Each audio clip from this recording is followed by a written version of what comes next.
Good afternoon, everyone. Right after lunch, so I know it's a sleepy time. And it would have been best Professor Nabaneeta Dev Sen and I have a relationship, which is she's my mom. So we could have actually enlivened this session by having a mom and daughter fight, but I think that the organizers might not be very happy with it. So we'll just go ahead and talk as instructed about literary lives. And Professor Nabaneeta Dev Sen, as many of you may know, is a very well-known writer in Bengali. She's an Indian writer in Bengali. She writes poems, novels, short fiction, plays. She's a children's author. She's also an essayist. Have I missed something?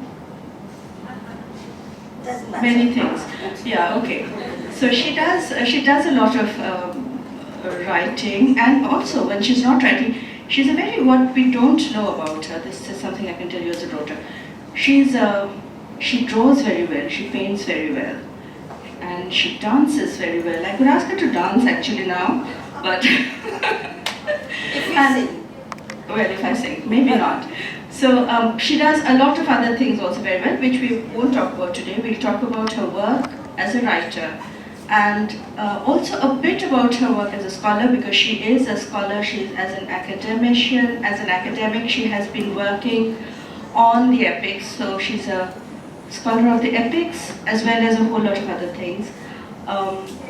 What we can start with your poetry perhaps, because you had earlier at one point you had said that there was no escape for you from poetry, because you were born of two poets, Radharani Devi and Narendra Dev. Your parents were poets, and you said that that was what you grew up believing everybody must be. Namaskar. As Antara has already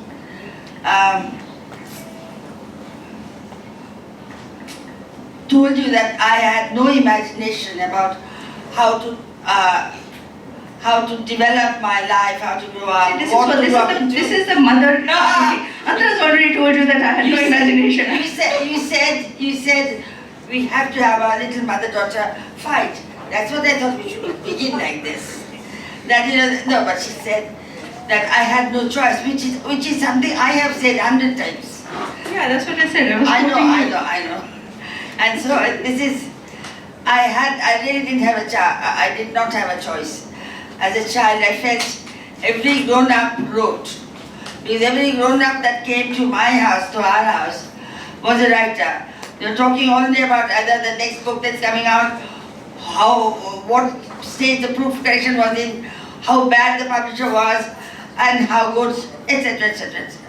So I thought once you grow up, you write a book. Anyway, so that was not really something I just happened to me. But you've been writing mainly in Bengali. But when you started out, in school, you at that time when you were in school, you wrote both in English and in Bengali, right? Yes, that's because we went to a school where we were not supposed to speak Bengali at all, but we did, nevertheless. But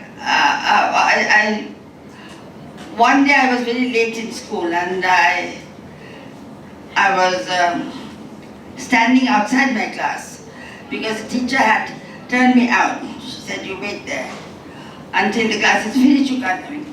And the principal, Mrs. Shamshahagini Emily Rani Ghosh, she was passing by and she said, "Why are you standing outside the class?" I said, "Because I was late." "Why were you late?"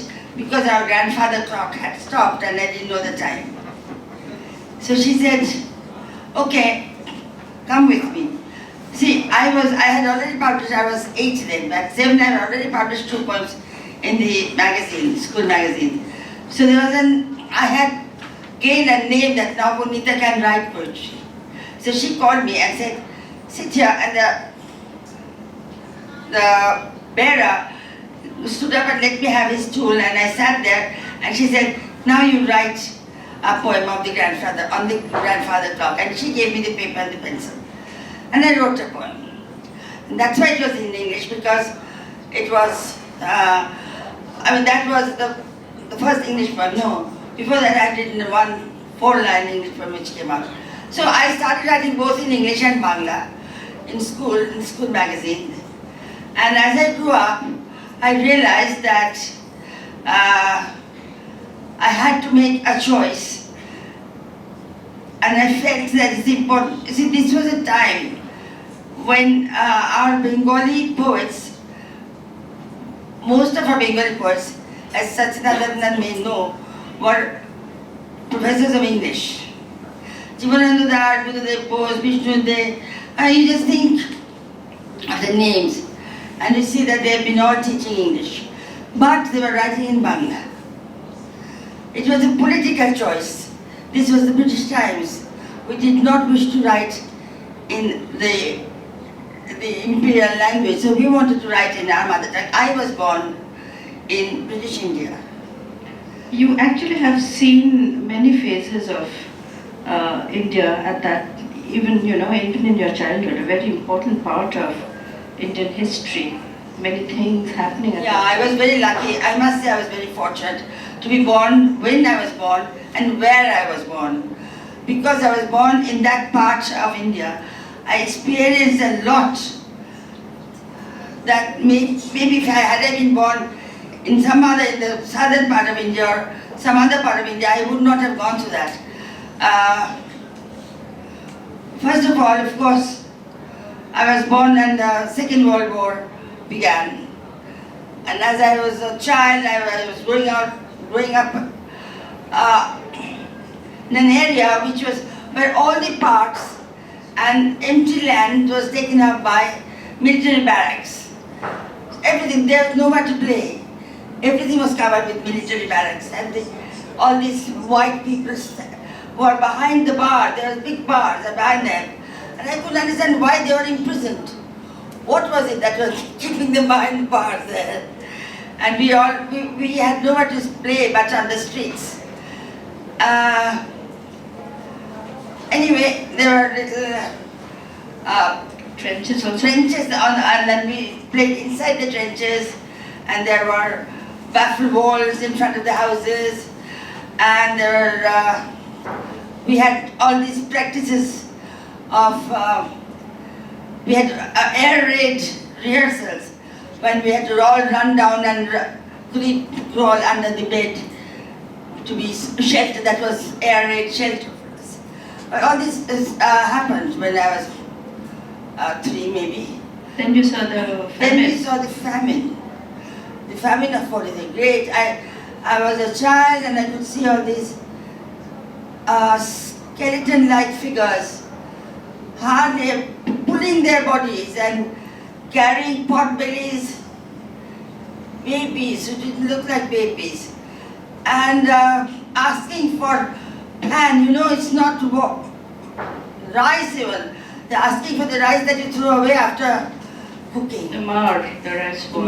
So that is what they're asking for. They're all day long they were passing by and people gave them something, whatever they could.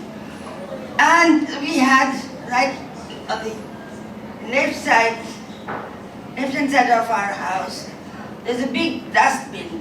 In those days there were dustbins, and in that dustbin I had seen dogs, street dogs, and these skeleton-like men and women sharing food, fighting for food, that is leftovers. There were leftovers, there were parties going on in some other houses and others could not eat. I saw that with my eyes. And as a child it was very shocking, and I love animals, and I couldn't understand what was happening, why this. Anyway. Then because there was independence also. Yes. You saw the riots. You saw the riots before independence. Yes, we saw the riots. Yes, we lost my father's best friend. Died, and there were a lot of disruption. Every day there was news of known people dying. I mean, both Muslims and Hindus. You remember that although you were about 7 or 8 at Yes, that time? I remember. And then independence, do you remember? Yes, I remember. Night of independence? But I want to say this, that the riots did, I mean, all these, the war was not such a frightening experience for me because I didn't know how bad it was. All I remember is the newspaper headlines saying, Dityo Mahashuddhe Raushan. I learned to read and I picked up the paper and was coming up the steps reading Dityo Mahashuddhe Raushan, the end of the Second World War. So it was not a big emotional thing for me, but the famine was, and the riot was, because we heard about known people I knew who were dying, who were being killed. So it was a very, very difficult experience for all of us. And then one night I saw 12 o'clock.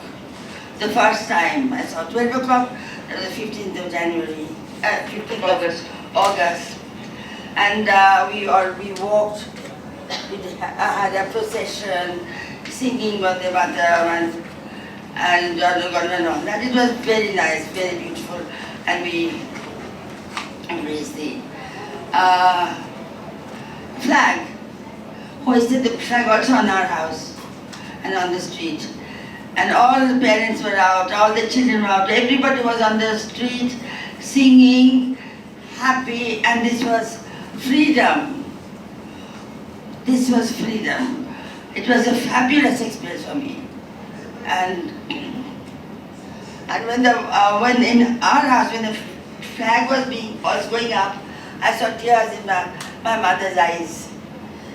And I couldn't understand why my mother had tears in her eyes. Now I understand, but at that time I was very surprised. It was such a happy thing, why does she have tears in her eyes? After that, India was, the country was parted, and we are in Bengal, so we have suffered, we know what it is. 1947 was a terrible time also. For us, 48, the Kolkata was just devastated with all these people coming from East Bengal, from East Pakistan, the refugees coming from East Pakistan. Refugees coming. Hello? Hello? I frightened it. Okay, or maybe it's just died down at the name of the sadness of the refugees. Anyway, saw the refugees coming and saw the disruption and everything, and actually no one was left untouched by it. Those of us who were in Kolkata, born and brought up, we were not left untouched by it. See, I lived in an area where lots of Udbastus came. Refugees came and started making that area their homes. And there were some camps, refugee camps built there. And their languages came in. The way you see the women, the Kolkata women were very conventional. You wouldn't imagine women going out to the market buying fish or buying vegetables, out of the question. But all these new women who came, who had nothing to lose anymore, they went shopping, they went to the garden, to the fish market, they went everywhere. And slowly, the Kolkata women also started going out and going shopping, changed the way they dressed, their dressing. They went to school, they went to college. There was a huge cultural change, positive. And that is not only the negative things, which also, of course, happened, but there's also this. No, that is dead. Please, you use this. Yeah, can we have, oh, suddenly it's come to life. Doesn't like being called dead, it is dead. It is dead. It's like article. Yeah. Okay, so all of this shaped you as a person and as a writer. Do you want to read anything? Do you want to read something political or something personal maybe? Do you want to start with a poem and then we move on to other things? In the meantime, while you find a book, you were also studying, and she was a brilliant student, by the way.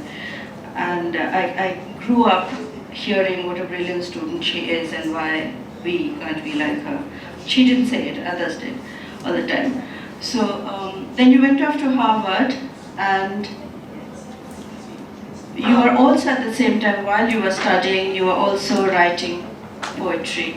And by the time you were in your early 20s, you had it all done, your marriage, your children, whatever, PhD, everything, yeah. First book, everything out by her early 20s. And I didn't grow after that. Stopped growing after that. Now, which one? Okay. Should I start? Yeah. Okay, this is a poem, a Bangla poem called Manasa Gangotri. Manasa Gangotri, this is a very nice name, I got it from Mysore. I'm reading it in English. First line in Bangla, চুলের মধ্যে chewing gum হয়ে আটকে আছে 14 বছর বয়স, করতলে কৈশোর, পূর্বে গলে পড়ছে চাঁদের মন, যোগভর শূন্য. 14 sticks to my hair like a blob of chewing gum, adolescence in my palms, moon wax trickling over my brow, sum total 0. Dream upon dream, sum total 0. Like adding dew to the wind. This green mantle inside my eyes, filling my eyes, covering my eyes, spread out on the dust, this green mantle.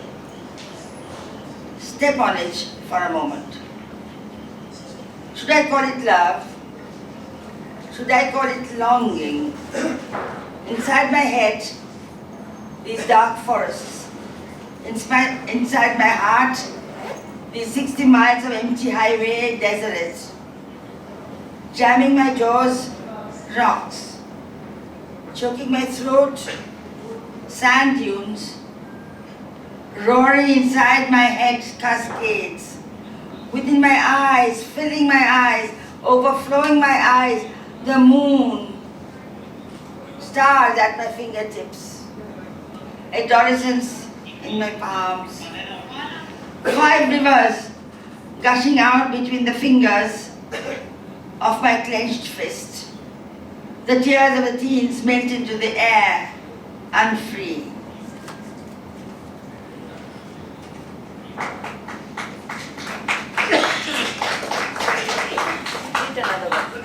This was written when you were before your marriage, before your. Yeah, around there. This was in your teens. You were still in your teens. Yes, I was not in my teens. That is why I was crying for my teens. No, I don't know which one to find. Which one do you want to do? What?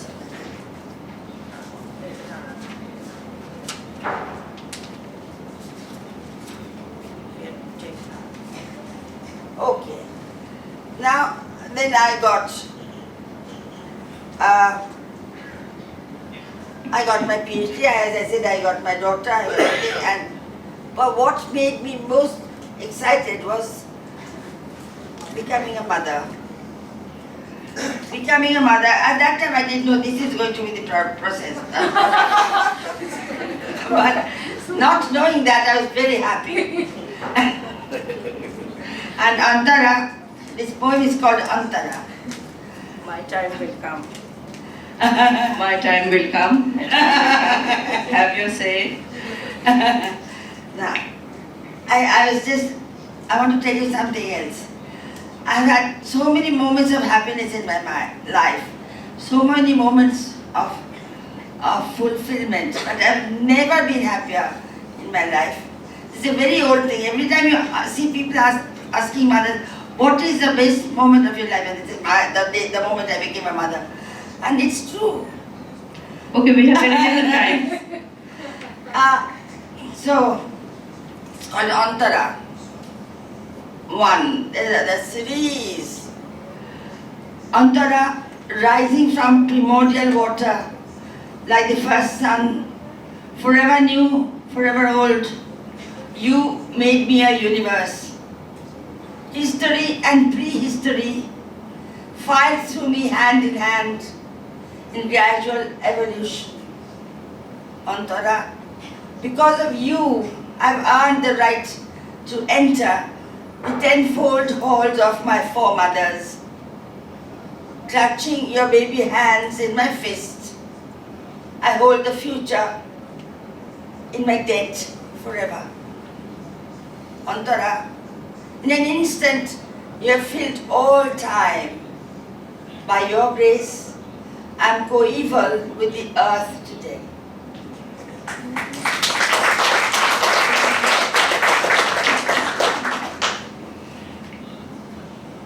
Then you have also written, you said that language was a political thing for you because of the way that you grew up, and you've written in Bengali. Your creative writing has always been in Bengali, but your scholarly work has been in English.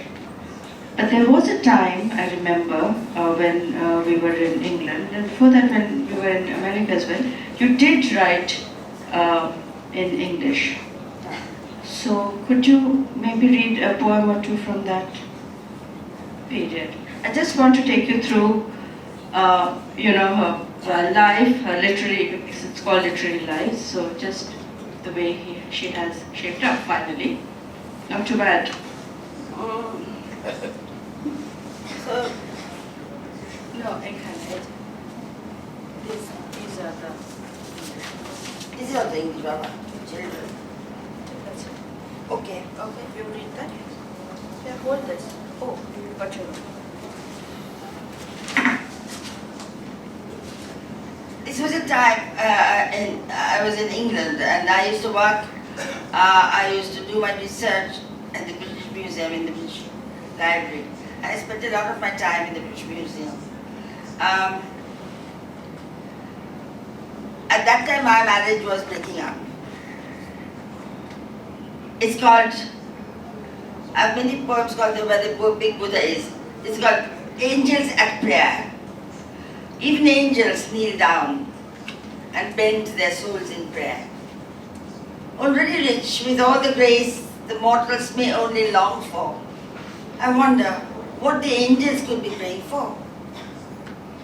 What wonders, what prizes remain out of reach? What nameless search keeps them running within the orbit of desire? Ageless, sinless, changeless, yet their souls distorted in divine pain that bend their knees, forcing them to the ground, the earth. Could the winged beings envy our freedom to sin, our freedom to die? Could the winged beings envy our freedom to sin, freedom to die, to stop? Is envy that which seals their palms together in one powerful prayer for mortality?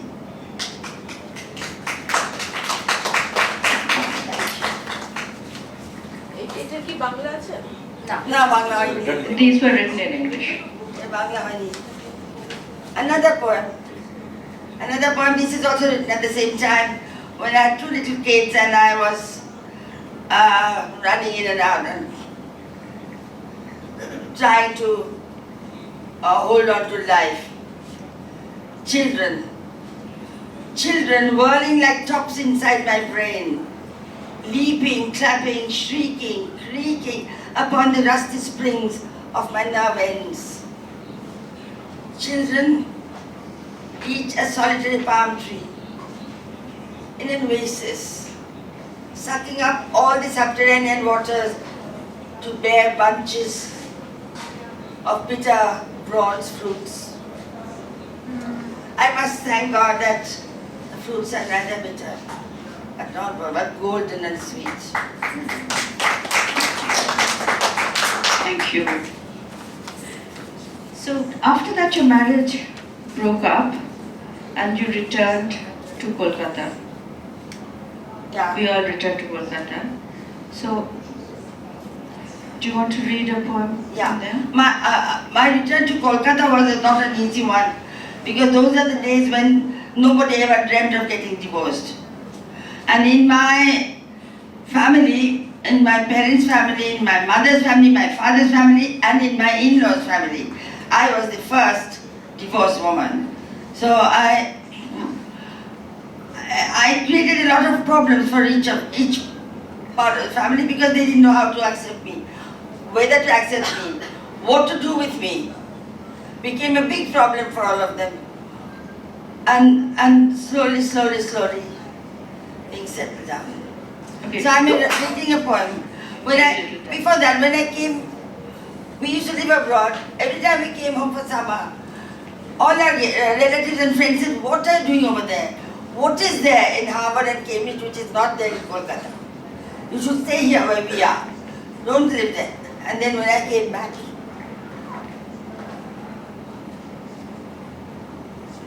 Return of the Dead. You need a mic. Hello. Receive me then, Kolkata. I'm your first love, your childhood sweetheart. Here I am, an aborted mother. I've brought the ocean with me instead.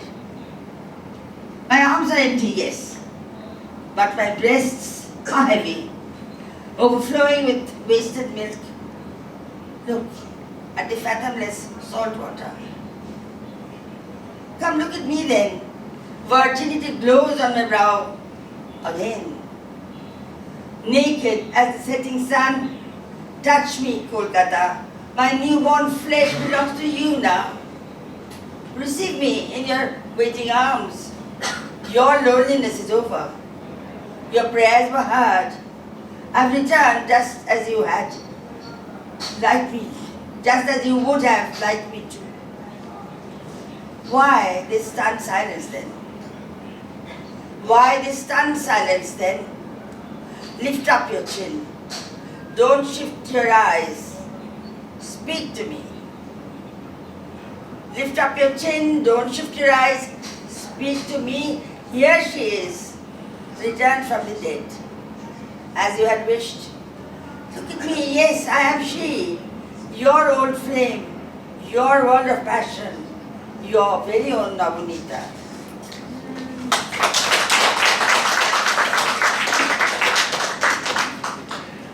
After you returned to Kolkata, that was when you actually started taking up your writing seriously, because before that, her first book came out before her marriage at the age of 20 or 21, and she got married at 21, and her second book came out when she got divorced at the age of 33.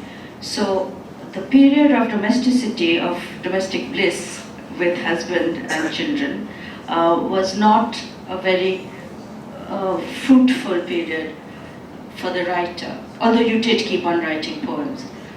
But once we came back, at that time you wrote every day, and you said that if I can't write, then I don't feel justified. My life depends on writing every day, even if it is one line, even if it is something that I want children. They grew up And then this divorcee was going off to places and writing things about, how she's gone to Kumbh Mela and how she had to sleep in a bed with 6 men and all kinds of things. And we got letters from people saying, how will you get your daughters married? And things like that. And then my mother started weeping, saying, how will I get them married? And so all of this happened, and my grandmother would scold her, and she would in turn scold us. So it was a madhouse. But in all of it, we had a lot of fun. And she wrote a lot of funny stories, which were actually very, if you look at it, everybody will take away something from her funny stories, I think, because at one level they're just funny stories, they're humor. At another level they are actually, they're a critique of Indian society, and they are also challenging the patriarchal values and they're showing how women can do things without being too upfront. It's you know, it was just it's her humor is very intellectually sound. Her humor is also informed by her wisdom, because she's got a lot of thinking. She's a thinking person, to which we faced every moment of the day. When something very arbitrary, she would come up with a very thoughtful explanation. Anyway, so that was the home that we grew up in.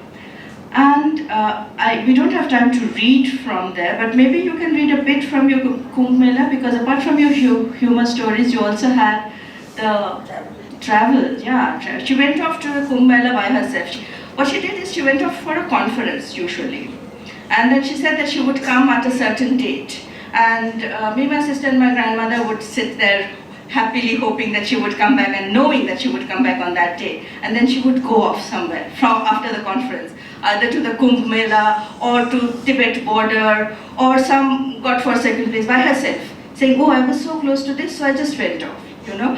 So, and those were the days before mobile phones, so it was quite hair-raising for us actually. But she would call and she would say, I have come here. She was so excited that nobody had the heart to tell her that, you know, how dare you, so just come back right now. But she wrote about all of that. No, we only have 5 minutes, so we can't read from your Kumbh Mela. From a Kumbh Mela, I said. Okay, you find the place that you want to read from. I'll quickly talk a bit about your retellings also. Because she was a scholar of the epics, she knew the epics very well. First, the Valmiki Ramayana, which was her main study, the focus of study, and then also the women's Ramayanas. And then she had her own criticism of all of that. And finally what she did was, as a writer, she had her retellings of the Ramayana, the Sita stories. And those were also, I think they were the first retellings of the Ramayana which were from the women's point of view and also had humor. Yeah, the Sita stories with humor and from a completely feminist point of view. She has these Sita stories. Yeah, those were written in 1980, 81, like that, Yeah. early 80s. Yeah. And after that, I did a lot more of Sita stories. Yeah, but and then of course you wrote about the themes. I just quickly want to talk about the themes, because you wrote about Naxalism, you wrote about language politics, identity, emigration, exile. These are things that you have been writing about when when it was very difficult. Yeah, you have been I've writing got 7 novels about diaspora, about 5 about Indian diaspora, 2 about Bangladesh diaspora, and then you've also written about homosexuality and AIDS and the transgender experience when nobody else was doing it. in the 80s. In the early 80s. Transgender stories came out in the 80s. And yeah, so all of this, child abuse, all of these through fiction, you have been dealing with these issues without, and the interesting part is that it's all without sloganeering. It's not, they're all just life stories. Life that as I have seen them, just life as you live it, But many layered, because when your Ami Anupam, which was about the Naxal movement, also talked about the intellectual dilemmas of a so-called intellectual in Bengal at the time of the Naxalite movement. The other story about the Naxalite movement, Pravasha Doibergosh, is about this woman who leaves India because she's a Naxal, and then she settles in America. And in England. She becomes and an Indian writer in English. She becomes an Indian poet in English, and then she's representing that Indian writing in English in Czechoslovakia, the meeting of writers. It's 1977. No, sorry, it's 1974. So you were actually talking about the language identity and the identity of the Indian writer in English at that point of time. No, I made a mistake, not 74, 78. And the story is actually it deals with the problem of language. This girl is writing in English and living in London, and here she discovers that in Czechoslovakia people are completely, they are saying they don't know any Russian, they don't know, etc. There's a lot of, the whole idea about, they were shocked to find out that she is writing in a language of those who had ruled over The colonizers. Yeah. So, and that makes her question her choice of language. And that slowly she decides that she should now not be afraid of being caught by the police. She should go back, face what comes, what may come, and start writing in Bangla, in their mother tongue. There are two things. Well, she ran away from the police, and she also ran away from her mother tongue. Now there's a question of coming back. That story is that. Anyway, that came out in 1760. Okay. And one thing we have to talk about is is Nabaneeta as a children's author. She has an enormous body of work as a children's writer, and fairy tales and all of that. And the interesting part about that is that even there you have even that is gendered. It's a gendered eye, it's a gendered vision of everything. So the princess goes to rescue the prince, and the queen decides everything, and they're always winning. The girls are the protagonists, and they use their brains and their wisdom. They're very wise, and the boys are not always very wise. And brawn doesn't come into the picture. Weapons don't come into the picture. You're not fighting for an empire, but you're fighting for what is good. So you know why we are so completely confused as I am, because how we have to fight for the good. We cannot fight for riches. I mean, it would be very nice to fight for riches, but then that was not on the agenda as a parent. So that is how we grew up, knowing that this is a girl can win battles and a girl will win battles with her wisdom and with no weapons. But I am old enough now to realize that life is not a fairy tale. You have to make it a fairy tale. It doesn't come to you as a fairy tale. But you have the right and the power to make it into a fairy tale. And that is what we should do. Because we're human beings, we really are capable of everything. And we can, if we want to, make our lives, turn our lives into a fairy tale within the small area that we are given. I've gone to Kumbh Mela, we are trying to find a place where to take the dip. And the sannyasi with whom we are going said, there, look for the floodlight. As we reached the floodlight post, mayhem descended. From the river, people are returning while others tried to rush in as fast as possible. Another large group of pilgrims rolled in from the western side and the crowd swelled. I was carried away in another direction. I clung on to my bundle for life and held my glasses in place upon my nose. Good grief, I had forgotten to leave them behind. I had no clue where the crowd was taking me. All of a sudden, I ended up on the water line. What did I do? What do I do with my glasses? Immediately I remembered that all the layers of accessories are on me. Socks, high-heeled shoes, 3 sweaters. All of this had partly are pretty on me. Well, what I fall in the water, it was time for them to be removed. I had but thought of it when a deafening roar erupted behind me. Har Har Mahadev, Ganga Ma Ki Jai, and 1,000-strong crowd hurled onto me. In the blink of an eye, I was in the water, waist deep in it. My feet still in sandals, were entrenched in a muddy riverbed. Amazingly, I still clung on ferociously to my bundle, though now it was a heavy, very sodden one. Also my glasses were still on their perch. Holding the bundle in one hand, I used the other to slip off my sandals, one at a time, because we were told they're not supposed to be in the water with the sandals.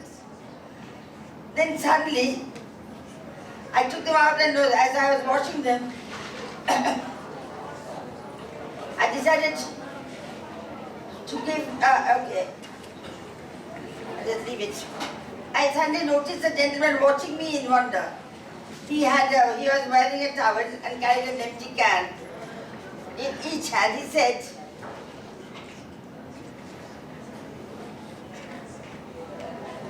This is the final holy tip yeah, it's only for thing. the Kumbh Mela. So, he said, oh dear, have you gone into the water fully dressed? Are you out of your mind? I looked at him carefully and my heart soared. Here God has sent me a companion again. He said, do you think I wish to? The crowd pushed me in before I could take anything off. She said, okay, come now, give me your sandals and the bundle. I take off your glasses and the sweaters, or would you prefer not to bathe at all? Splash some water and leave. Oh no, my sole purpose was to take my dip. Then he held on to the two cans, my sandals, my glasses, and my sorry-looking bundle, and waited for the peeling of the onion to commence. This was the This was in winter. This was in winter. always in winter. This was a striptease show. This was a striptease show for free. First a sleeveless sweater, then a half-sleeved one, followed by a full-sleeved one. He gazed his fill as I pulled, stretched and yanked the layers off me. Then he said, what else? I said, what else? What more? That's it. Did I detect a trace of dismay? I rolled up the sweater, the second bundle, and etc. Then I was ready for whatever fate had in store for me. I think we should just tell them Yeah. about how when the final. As I was in the water, and I required to say Sanskrit mantra. Less than halfway into my water, I noticed. Before that, I suddenly noticed that one of my sandals was flowing past me. So, the sandals, he was keeping them. He has dropped one. One of my sandals flowing past. Without another thought, I jumped and grabbed it in the nick of time while completing the mantra. As I had already started pronouncing it. So I said, Agachantu me pitaravayam Vindhantu Pondalim Brahma Vonaloka Devashi Kitimadha Manava Maya Dattina Toyana Tipantu Bhuvanatrayam. As I said this, to come over my forefathers from all celestial worlds, gods, sages and men, come, accept this offering of water, my water.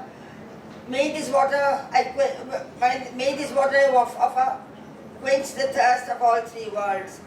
As I finished this, and I followed it with a dip. Shame on you, Nabaneeta. What is there in your hand as you are offering the prayer of the holy water? I was offering the holy water with a sandal in my arm, in my palm. I didn't even notice that is what was happening. But the rest of the people in the water did. Everybody screamed, what is it happening? What's happening here? That you're offering a shoe filled with water. Okay, then this is it. And then there's, you know what can happen after that.